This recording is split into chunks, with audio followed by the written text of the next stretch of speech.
नमस्कार, मैं हूं दिनेश पाठक और करियर मंत्रा के इस एपिसोड में दुनिया भर में हथियारों की चल रही खरीद फरोख्त की चर्चा करने वाला हूं। जानकारी देने जा रहा हूं कि भारत इस मामले में कहां है, दुनिया के बड़े आयातक देश कौन हैं और निर्यातक देश कौन। Stockholm international Peace Research institute के trends in international arms transfer 2022 की रिपोर्ट के अनुसार भारत वर्ष 2018 से 2022 तक विश्व का सबसे बड़ा हथियार आयातक बना रहा। इसके बाद क्रमशः सऊदी अरब और यूक्रेन रहे। रिपोर्ट कहती है कि भारत ने 2018 से 22 के बीच सबसे ज़्यादा हथियार आयात किए।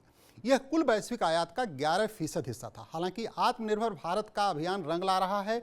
हम दुनिया में भले ही सबसे बड़े आयातक देश के रूप में दर्ज हुए हों, पर 2013-17 और 2018 से 22 के मध्य हथियारों का आयात में 11% की कमी दर्ज की गई है।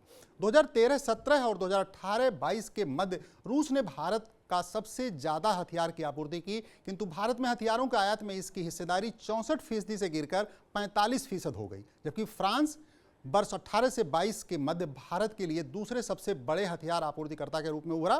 फ्रांस की हिस्सेदारी 29% रही। संयुक्त राज्य अमेरिका 11% के शेयर के साथ तीसरे स्थान पर रहा। भारत ने इन 5 वर्षों की अवधि में इजरायल, दक्षिण कोरिया और दक्षिण अफ्रीका से भी हथियार आयात किए, जो वैश्विक स्तर पर शीर्ष हथियार निर्यातकों में से हैं। उधर केंद्रीय रक्षा मंत्री अजय भट्ट ने लोकसभा में बताया कि चालू वित्त वर्ष में भारत ने 13,399 करोड़ के रक्षा उपकरणों का निर्यात किया है। यह बीते कई सालों से लगातार बढ़ रहा है।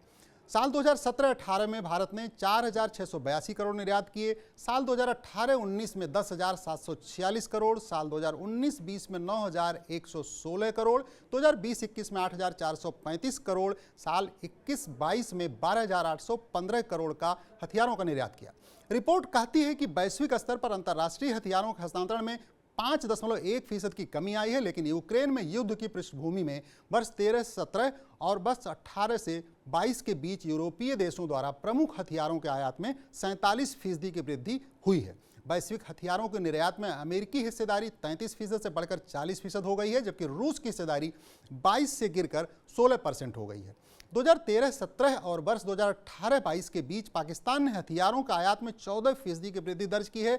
वर्ष 2018 से 22 में पाकिस्तान के 77% हथियारों की आपूर्ति चीन से हुई है। रिपोर्ट कहती है कि पाकिस्तान और चीन के साथ भारत का तनाव हथियारों के आयात की उसकी मांग को काफ़ी हद तक प्रभावित करता है।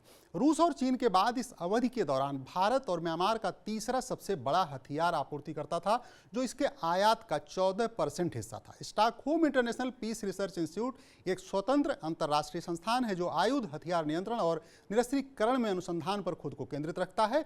इसकी स्थापना वर्ष 1966 में स्टॉकहोम, स्वीडन में हुई थी। उम्मीद करता हूं कि एपिसोड आपके लिए उपयोगी रहा होगा। नमस्कार।